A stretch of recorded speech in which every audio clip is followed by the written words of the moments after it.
नमस्कार मित्रों। आज जो विषय मैंने लिया है वो है बीए भाग द्वितीय के लिए है और भूषण के काव्य में राष्ट्रीय चेतना। भूषण के काव्य में राष्ट्रीय चेतना को यदि हम प्रश्न की भाषा में बोले तो इस पर जो प्रश्न आता है वो आता है, भूषण राष्ट्रीय कवि थे। इस पर अपने विचार व्यक्त कीजिए या इसको विस्तार से समझाइए। इस प्रकार ये प्रश्न आता है। कई बार ये इस प्रकार भी आ जाता है कि क्या कवि भूषण राष्ट्रीय चेतना और स्वदेश प्रेम के अमर गायक हैं? उदाहरण सहित समझाइए। इसी प्रश्न को कई बार वो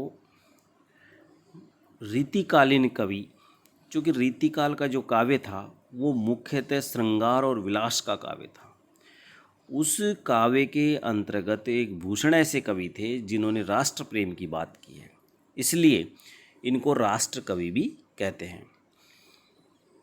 रीतिकाल के कवियों का जो मुख्य उद्देश्य था वो श्रृंगार की रचना या यूँ कहें श्रृंगार विलास और यौवन के मांसल और रमणीय स्वरूप का विचित्र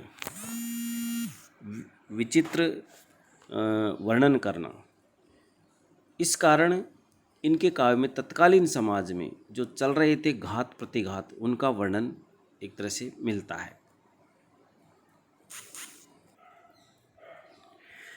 रीतिकाल के कवियों का जो मुख्य उद्देश्य श्रृंगार विलास और यौवन के मांसल और रमणीय स्वरूप का एक तरह से चित्रण करना रहा है।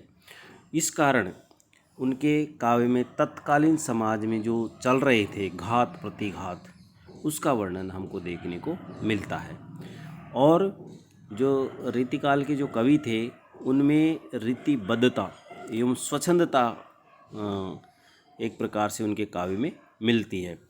परंतु कुछ कवि ऐसे भी थे जो तत्कालीन सामाजिक और जातीय जीवन से जुड़े हुए थे। उस समय सारा वातावरण औरंगजेब के क्रूर और आतंकमय शासन से एक तरह से अशांत था तथा हिंदू जनता में अंदर ही अंदर विशुद्धता व्याप्त थी। बाहर से जनजीवन शांत और समृद्ध था, परंतु जातीय विद्वेष और जातीय घृणा का भीतर ही भीतर गहरा घाव बढ़ता जा रहा था। तो ऐसे अवसर पर अनेक जो आश्रयदाता थे उनकी धमनियों में आताताई के विरुद्ध खड़े होकर के सबल टक्कर लेने के लिए, राष्ट्रीय सांस्कृतिक गौरव की रक्षा करने के लिए कवियों ने वीर रस की रचनाएं प्रस्तुत की थी। तो ये जो वीर रस की रचनाएं उस समय लिखी थी और श्रृंगार की धारा के साथ साथ क्षीण रूप से वीर रस की काव्य धारा बह रही थी, किंतु जो भूषण हैं, सूदन हैं, पद्माकर हैं, ये जो कवि थे इन्होंने ओजस्वी भाषा में वीर रसात्मक काव्यों की रचनाएं की और इन कवियों ने अपने आश्रयदाताओं के शौर्यपूर्ण कार्यों का प्रशंसात्मक वर्णन किया और जातीयता के साथ राष्ट्रीय का स्वर भी इन्होंने एक तरह से मुखरित किया। अब इस कोटि में जो कवि हैं उनमें से भूषण का स्थान सबसे अग्रणी माना जाता है, जिन्होंने अपने आश्रयदाता छत्रसाल और शिवाजी की प्रशस्ति के साथ स्वदेश प्रेम से परिपूर्ण कविताओं की रचनाएं की हैं। सर्वप्रथम हम ये देखेंगे कि राष्ट्रीय कवि से क्या अभिप्राय है। तो राष्ट्रीय भावना का संबंध राष्ट्र से है। राष्ट्र उस समय जनसमूह को कहा जाता था और एक निश्चित भूभाग जिसमें लोग निवास करते थे, उनकी जो संस्कृति, धर्म, साहित्य, कला और राजनीतिक जो एक निश्चित परंपरा होती थी, जिसके संपूर्ण जनजीवन में एक भावात्मक मतलब एकता रहती थी, जुड़ाव रहता था।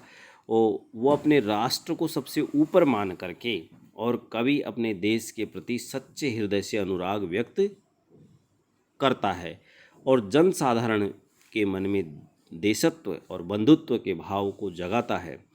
इनके साथ ही अपने राष्ट्र का विरोध करने वाली शक्तियों का अपने काव्य के द्वारा एक तरह से दमन करता है। वह राष्ट्रीय भावना से परिपूरित कवि राष्ट्र कवि कहलाता है। और ऐसी काव्यधारा के कवियों में भूषण का नाम हम सम्मान के साथ ले सकते हैं। उनको हम उस काल का राष्ट्रीय कवि भी कह सकते हैं। अब भूषण का जो काव्य है उसमें देखने की बात यह है कि इन्होंने किस प्रकार है जो अपने काव्य के माध्यम से राष्ट्र प्रेम को स्थान दिया या अपने काव्य में राष्ट्रीय भावनाओं को उजागर किया। जिस समय भूषण का आविर्भाव हुआ उस समय भारत की राजनीतिक परिस्थितियाँ बिल्कुल विषम थी और अपने पूर्ववर्ती बादशाहों की अपेक्षा औरंगजेब के हृदय में हिंदू जो जनता थी उसके प्रति गहरा आक्रोश तो था ही, लेकिन घृणा भी थी। औरंगजेब अपनी क्रूरता से हिंदू धर्म और संस्कृति के तत्वों का विनाश करना उसने शुरू कर दिया था। मंदिरों को तोड़ना, जबरन धर्म परिवर्तन करवाना, यज्ञोपवीत उनको उतरवाना, मनमाना टैक्स लगाना और मुगल शासन का उस समय एक तरह से नियमित कार्य सा ये हो गया था, क्योंकि औरंगजेब एक क्रूर और हिंसक शासक था जो हिंदू प्रजा से एक तरह से नफरत करता था और प्रजा विरोधी आचरण के कारण हिंदू जनता मुगल शासन से परेशान थी। ऐसी स्थितियों को देखकर राष्ट्रीय कवि भूषण ने राष्ट्रीय भावनाओं से पूरित कविताओं की रचना की और छत्रपति शिवाजी का उन्होंने आश्रय लिया और उनकी प्रशस्ति में ऐसी वीर रस कविताओं की रचना की जो राष्ट्रीय भावनाओं को प्रबल रूप देती हैं। उस समय औरंगजेब भारतीय सभ्यता, संस्कृति और हिंदू धर्म को मिटाना चाहता था और भूषण ने अपनी कविताओं से उसका विरोध किया और उसके विरोध के स्वरूप अपने काव्य में अभिव्यक्ति दी। अन्यायपूर्ण जो शासक था उसका सर्वनाश करने का उन्होंने एक तरह से अपने काव्य में उसकी रचना की।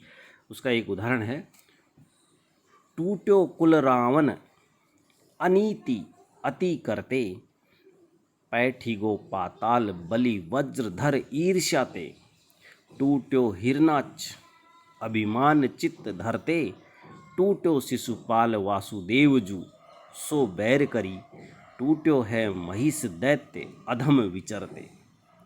औरंगजेब के अन्यायपूर्ण शासन का तथा हिंदुओं के प्रति सांप्रदायिक विद्वेष का विरोध करने की शक्ति केवल शिवाजी में थी और वो हिंदुत्व के रक्षक थे। भारतीय सनातन संस्कृति की रक्षा करना अपना धर्म और पुनीत कर्तव्य समझते थे। इसी कारण वे हिंदुओं को मुसलमानों के अत्याचारों से बचाना चाहते थे।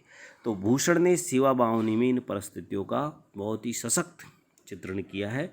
उसका एक उदाहरण है, वेद राखे विदित पुराण राखे सारयुत, राम नाम राख्यो आनी रस न सुधर में, हिंदुअन की चोटी रोटी राखी है सिपाहन की, कांदे की जनेऊ राखी माला राखी घर में, मींडी राखी मुगल मरोरी राखे पातशाह, बैरी पीसी राखी बर दान राख्यो कर में, राजन की हद राखी तेग बल शिवराज, देव राखे देवल स्वधर्म राख्यो घर में।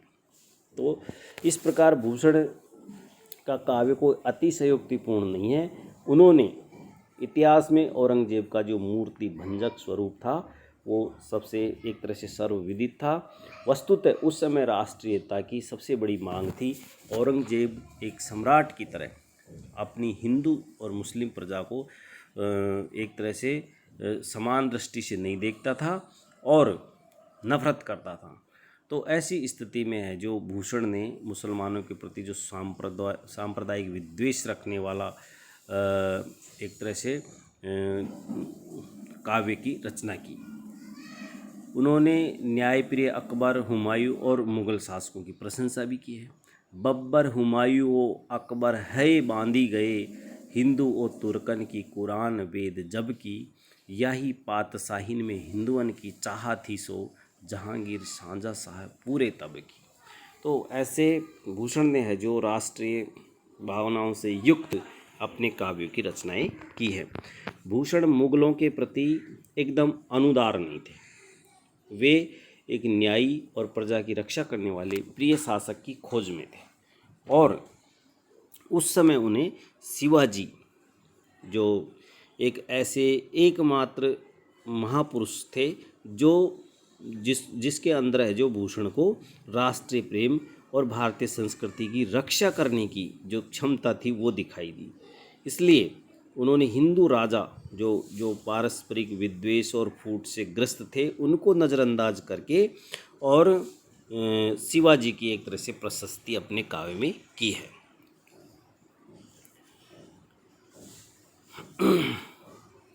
इसका एक उदाहरण है, आपस की फूट ही ते सारे हिंदुवान टूटे, आपस की फूट ही ते सारे हिंदुवान टूटे।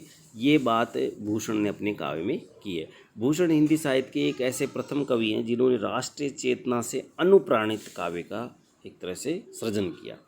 ऐसे नायकों की आवश्यकता थी उस समय और उनकी विचारधारा के वो वाहक बने, तो ऐसे कवि भूषण थे। महाराज छत्रसाल और शिवाजी उस काल में ऐसे पुरुष थे जो राष्ट्रीय चेतना से मंडित थे। भूषण ने अपने काव्य में उन दोनों को वीरतापूर्वक कार्यों का भव्य वर्णन उन्होंने अपने काव्य में किया है। भूषण कविताओं को लेकर कुछ सांप्रदायिक घोषित करते हैं, परंतु आज हम जिस प्रकार भारत भूमि को अपना राष्ट्र मानते हैं उसी प्रकार उस समय के शासक लोग अपने राज्यों को राष्ट्र समझते थे। शिवाजी दक्षिण के पूरे भारत को हिंदू राष्ट्र मानते थे और उस समय औरंगजेब का अन्याय नहीं चाहते थे। उन्होंने उस काल की राष्ट्रीयता को ध्यान में रख करके और स्वतंत्रता के लिए औरंगजेब का मुकाबला किया। भूषण इसी राष्ट्रीय विचारधारा के उद्घोषक थे, इसलिए उनके काव्य में राष्ट्रीयता की भावना देखने को हमें मिलती है।